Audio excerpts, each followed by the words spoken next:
Saludos, Dios le bendiga, Dios le guarde. Este es su amigo Dani Osorio en otro momento más de reflexión.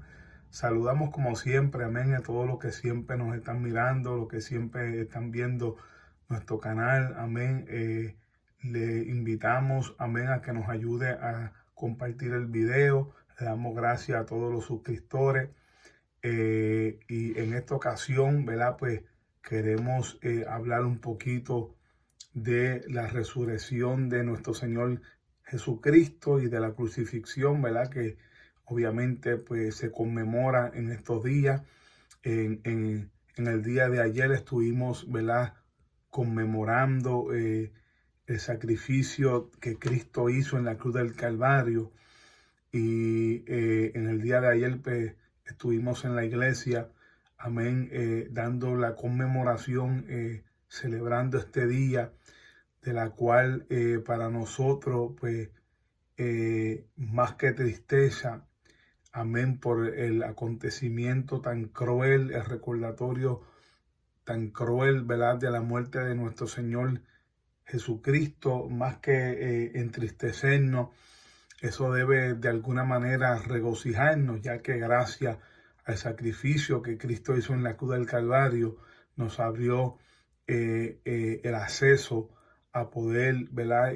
No solamente ser libres del pecado, no solamente ser libres de la muerte eterna, no solamente ser libres de las enfermedades, ya que por su llaga fuimos curados, sino que también nos abrió el acceso a tener comunión con el Padre.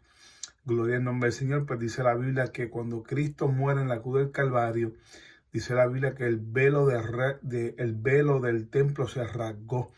Amén. Y cuando nosotros miramos históricamente lo que representaba el velo en el templo, pues sabemos que en el Viejo Testamento, en el Antiguo Testamento, sabemos que el velo era lo que separaba el pueblo de la presencia del Señor. Ese velo solamente lo que tenían acceso a pasar el velo era el sumo sacerdote, que era el que tenía acceso a entrar solamente una vez al año para de esta manera presentar sacrificio por todo el pueblo.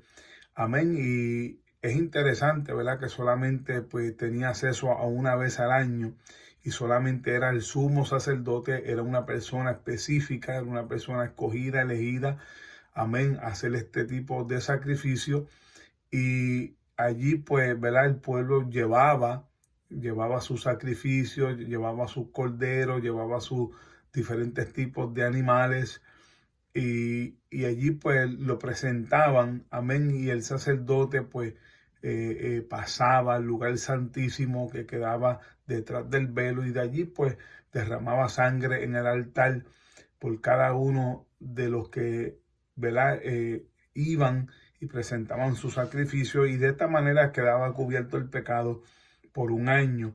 Y es interesante, amado, que cuando Cristo muere en la cruz del Calvario, el velo del templo se rasga en dos, dando a entender de que ya no hacía falta que nadie eh, fuera a presentar un sacrificio por nosotros, sino que Cristo se presentó en sacrificio de una vez y por todo.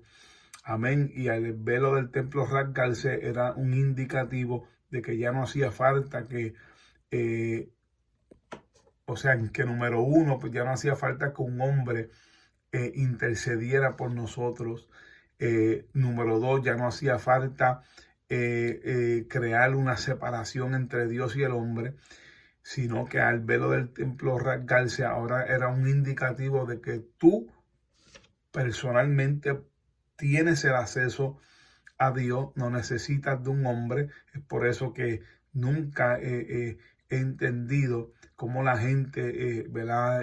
Son arrastradas por estas doctrinas católicas, apostólicas, romanas, donde van y confiesan su pecado ante un padre. Y hay dos cosas aquí que yo no entiendo. Número uno, ¿por qué confesarle tu pecado a un hombre cuando que ese hombre también comete pecado? Puesto que la Biblia dice que Cristo es el único perfecto. Y número dos, que esto es un acto que yo considero que es totalmente hipócrita, ya que cuando tú vas y te confiesas ante un padre, tú tienes que reconocer que tú no estás siendo sincera del todo. Tú no estás siendo sincero del todo. Hay pecados que tal vez tú ocultas. Yo dudo que todo el que se confiesa con un cura le habla toda la verdad. Pero qué lindo que hay un solo sumo sacerdote del cual se compadece de nuestras debilidades, que es Cristo Jesús. Dice la Biblia que Él ahora se sienta a la diestra de Dios, intercede por nosotros. Esto es lindo, el saber que ya no necesitamos presentar más sacrificio eh, y que nuestros pecados no necesitan ser cubiertos una vez al año, sino que es lindo saber que, número uno, podemos ser sinceros con alguien que todo lo conoce, que dice la Biblia que estamos desnudos delante de Él, que ¿verdad? Que todas las cosas están desnudas delante del cual tenemos que dar cuenta. Y es lindo saber que lo único que Dios espera de nosotros es que seamos sinceros. Sinceros puesto que ya Él lo conoce todo. No es como el cura, el cual tú vas y le oculta tu pecado y le dice lo que te conviene, sino que este sumo sacerdote ya te está viendo y conoce todo lo que ha sucedido desde antemano. Dice el salmista que antes que la palabra estuviera en mi lengua, ya Él la conocía. O sea que es interesante saber que contamos con un Dios que antes que suba el pensamiento a tu mente, ya Él lo conoce, ya Él lo sabe. Por lo tanto, Dios lo que espera de nosotros es que seamos sinceros y a través de su sangre somos perdonados a diario dentro de la oración, del modelo de la oración que Cristo le enseña a sus discípulos. Él le dice, ¿verdad? Él les enseña dentro del modelo de la oración, Él les enseña a que pidamos perdón. Perdona nuestros pecados así como tú estás dispuesto. O sea, perdona nuestros pecados, así como nosotros estamos dispuestos a perdonar a nuestros deudores. O sea que la Biblia nos enseña a que así como nosotros necesitamos el perdón de Dios y dentro del modelo de la oración, el Señor nos enseña a que nosotros tenemos que perdonar a los demás, así como nosotros esperamos el perdón de Él. Eso está en el modelo de la oración para enseñarnos, mis amados, que todos los días tenemos que pedir perdón a Dios. La Biblia dice que el que encubre su pecado no prospera, mal que los confiese y se aparta alcanza misericordia. Y eso está ahí, amado, gracias al sacrificio que Cristo hizo en la cruz del Calvario. Amén. Y ayer estamos conmemorando esa bendición. Amén. Pero, amado, quiero dejarles con esta palabra. En el día de mañana se va a estar conmemorando la resurrección de Jesucristo. Y yo quiero decirle, amén, a todo el que me escucha, que si bueno fue el sacrificio de Cristo en la cruz del Calvario, mejor fue la resurrección de Jesucristo. ¿Por qué? El mismo apóstol Pablo dice que si Cristo no resucitó, en vano es nuestra predicación. Así que es lindo saber que Cristo murió en la cruz del Calvario, pero es mejor saber que Cristo resucitó. Él es el primogénito de entre los muertos. Aleluya, gloria al nombre del Señor. Y es lindo saber que no solamente Él murió, sino que resucitó.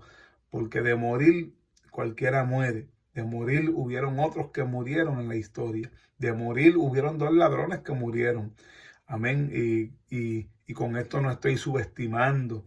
Con esto no estoy comparando, porque yo sé que el sacrificio que Cristo hizo fue único y que aunque hubieron 2 ladrones que murieron igual que Él, pero no se compara a lo que Cristo hizo. Eso lo tenemos en claro y con esto no estoy subestimando la muerte de Cristo, pero con esto lo que quiero decir es que si vamos a hablar de morir, muchos murieron y murieron de igual manera. Inclusive el mismo apóstol Pedro dijo, yo no soy digno de morir como mi Señor. Cuenta la historia de la iglesia apostólica que cuando mataron a Pedro, Pedro dijo, yo no soy digno de morir como mi Señor, y pidió que aunque fue crucificado, pidió que le voltearan la cruz al revés. Cuenta la historia de la iglesia. O sea que si vamos a hablar de muerte, muchos murieron. Si vamos a hablar de sacrificio, pues sabemos que muchos también se sacrificaron. Y aunque el sacrificio de Cristo es único, puesto que Él fue inocente, Él fue llevado como oveja al matadero, y en todo esto enmudeció y no abrió su boca. Sabemos que Cristo fue inocente en todo lo que hizo, pero si algo nos debe de llamar más la atención. A pesar de que su muerte es importante, vuelvo y repito, no me malinterpreten, aunque su muerte fue importante, pero para mí más importante fue que resucitó. Amén, porque es como Pablo dice, si Cristo no hubiese resucitado, en vano fuera nuestra predicación. Pero gloria a Dios, no solamente por el sacrificio que hizo siendo inocente, sino que resucitó. Amén, y por cuanto Cristo vive, nosotros también vivimos. Es importante que nosotros entendamos, y con esto voy a concluir, es importante que nosotros entendamos, amados, de que Cristo murió en carne para que nosotros pudiéramos vivir en el Espíritu. Y Cristo resucitó en el Espíritu para que nosotros podamos morir a la carne, a sus deseos. Amén. Esto fue lo que Cristo hizo. Amén. Él hizo un intercambio. Amén. La Biblia dice que por cuanto todos pecamos, todos estamos destituidos de la gloria de Dios. Pero gracias a Jesucristo, amén, que tomó el lugar nuestro. Se trepó en la cruz del Calvario, tocándonos ese lugar a nosotros. Nosotros todos estábamos descarriados como ovejas sin pastor. Pero Cristo dio su vida en el Calvario. Amén, tomando el lugar nuestro. Gloria al nombre del Señor. Y lo más tremendo es, amado, que todo lo que Cristo pasó, más que eso, nos tocaba a nosotros nos tocaba una condenación eterna. Pero Cristo tomó el lugar nuestro y nos rescató, aleluya, de esa muerte eterna. Gloria al nombre del Señor. Y también quiero aclarar algo. Hay personas que han dicho que Satanás celebraba mientras Cristo moría en la cruz, y eso es totalmente lo contrario. Satanás sabía que desde Génesis 3:15 Dios hizo una promesa y le dijo: pondré enemistad entre ti y la mujer, entre tu simiente y la simiente suya. Tú le herirás en el calcañar, pero esta te herirá en la cabeza. Tú le herirás en la cabeza y esta en el calcañar. Amén. Y desde un principio Satanás sabía que vendría un libertador. Por eso fue que levantó persecución contra las mujeres. Por eso es que vemos que en el Antiguo Testamento las mujeres que dieron a luz grandes hombres fueron mujeres que dieron hijos que marcaron la historia, pero antes de dar a luz sus hijos fueron estériles. Parece que Satanás percibía. Satanás no sabía cuál de ellas era, pero percibía, y era como si lanzara algún tipo de maldición, tratando de evitar que las mujeres dieran a luz. Amén. Y podemos ver cómo en la historia hubieron muchas mujeres estériles, mas sin embargo esas mismas mujeres estériles dieron a luz grandes hombres que marcaron la historia. Parece que Satanás percibía, porque él sabía, Dios le dijo: pondré enemistad entre ti y la mujer, entre tu simiente y la suya. O sea, que Satanás sabía que había una mujer que en algún momento en la historia iba a dar a luz. Y él no sabía quién era, pero comenzó como que a maldecir los vientres. Y sabemos que las mujeres que dieron grandes hombres de Dios, como Ana, que dio a luz a Samuel, como aquella mujer que dio a luz a Sansón, la esposa de Manoa. Amén. Eran mujeres estériles, mujeres que no se sabían de ella, que ni el nombre de esa mujer aparece en la Biblia, pero dio uno de los grandes hombres llamado Sansón. Ustedes conocen, ¿verdad?, la historia de Moisés, que desde que nació, Faraón comenzó a matar todos los niños. Amén, pero Moisés fue escondido, y Moisés es una tipología de lo que fue Cristo. Lo mismo pasó para la época de Cristo. Cuando Cristo nació, allá vemos que Herodes mandó a matar a todos los niños de 2 años para abajo cuando se vio burlado por los magos. Amén, y sacó un cálculo y comenzó a eliminar a todos los niños de 2 años para abajo, buscando matar a Cristo. O sea, el diablo en ningún momento se alegró al ver a Cristo morir en la cruz del Calvario. Al contrario, lloraba. Satanás lloraba. Si hay alguien que debe llorar el sacrificio de Cristo, es el diablo. ¿Por qué? Porque él sabía que ese sacrificio se le había profetizado desde Génesis. Inclusive utilizó el mismo Pedro para decirle a Cristo en una ocasión: no permita que nada de esto te acontezca. y Cristo miró a Pedro, pero él no estaba mirando a Pedro, él estaba mirando lo que lo estaba usando, ese espíritu que lo estaba usando, y le dijo: salte de mí, Satanás, porque me eres de tropiezo, porque no pone tu mirada en las cosas de arriba, sino en las de los hombres. Tuvo que reprender al diablo que estaba utilizando a Pedro, cuando Pedro sin querer le dijo a Cristo: no permita que nada de esto te acontezca, porque Cristo le estaba diciendo que era necesario que él subiera a Jerusalén para ser padecido, para padecer por los ancianos del pueblo.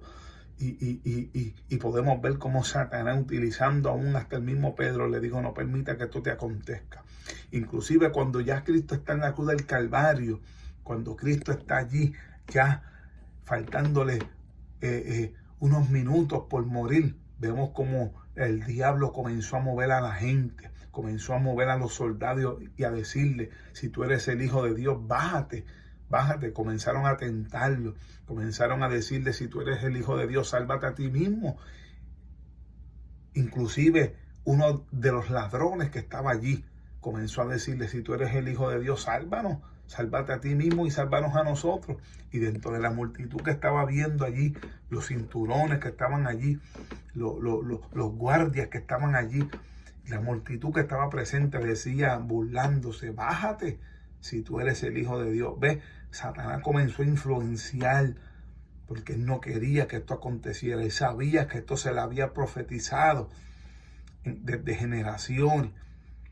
Se le había dicho a Satanás que vendría uno que le aplastaría la cabeza. Colosenses 2:16 dice que Cristo exhibió públicamente triunfando sobre ellos en la cruz del Calvario. Exhibió públicamente a los principados y a las potestades, triunfando sobre ellos en la cruz. Allí derrotó a Satanás, allí le dio el golpe mortal en la cabeza. Alabado sea el nombre del Señor. Así que no crea ese cuento de que Satanás estaba celebrando la derrota aparente de Cristo en la cruz. No. Satanás no estaba celebrando ninguna derrota. Satanás estaba celebrando la victoria que Cristo estaba teniendo en la cruz. Aunque aquello parecía la derrota, no era una derrota, era una victoria. Inclusive el apóstol Pablo dice: ¿dónde está, muerte, o tu aguijón, y sepulcro tu victoria? Allí lo que Cristo hizo fue la victoria más grande que jamás un hombre ha podido lograr. Aunque parecía físicamente, aunque parecía para la mente humana una derrota, aquello fue la victoria más grande que la humanidad ha podido experimentar. Pero si la muerte de Cristo fue grande, más grande fue aquel día en que resucitó. Inclusive cuando María Magdalena lo estaba buscando, allí fue a buscarlo. Amén. Le apareció un ángel y le dijo: ¿por qué buscáis entre los muertos el que vive? Oh, mi alma adora el nombre del Señor. Esto fue impresionante, amado. Así que Dios le guarde, Dios le bendiga de una manera especial. No pierda las esperanzas. Acuérdate que no importa lo que nosotros padezcamos en esta tierra. El apóstol Pablo dijo: ni lo alto ni lo bajo, ni espada, ni cuchillo, ni la muerte, nada podrá separarnos del amor de Dios en Cristo Jesús. Acuérdese, hermano, que no hay nada que te pueda separar del amor de Dios. Aleluya. Así que acuérdese, hermano, que San Juan 3:16 dice que de tal manera Dios amó al mundo, que envió su único Hijo unigénito, para que todo aquel que en él cree no se pierda, sino que tenga vida eterna. Esta palabra "de tal manera" lo que significa es algo exagerado. Cuando usted dice: wow, eso fue de tal manera, usted lo que está queriendo decir con esa expresión es que fue algo exagerado lo que aconteció. O sea, que Juan dice: de tal manera Dios amó el mundo. O sea, algo exagerado Dios hizo por el mundo, que envió a su único Hijo unigénito, para que todo aquel que en él cree no se pierda, más tenga vida eterna. Así que Dios te bendiga, Dios te guarde. Estamos en esta semana conmemorando lo que nuestro Señor Jesucristo hizo. Nadie pudo ni podrá hacer lo que Cristo hizo en la cruz del Calvario. Amén. Así que Dios le bendiga, Dios le guarde. Comparte esta palabra con alguien. Dios le bendiga.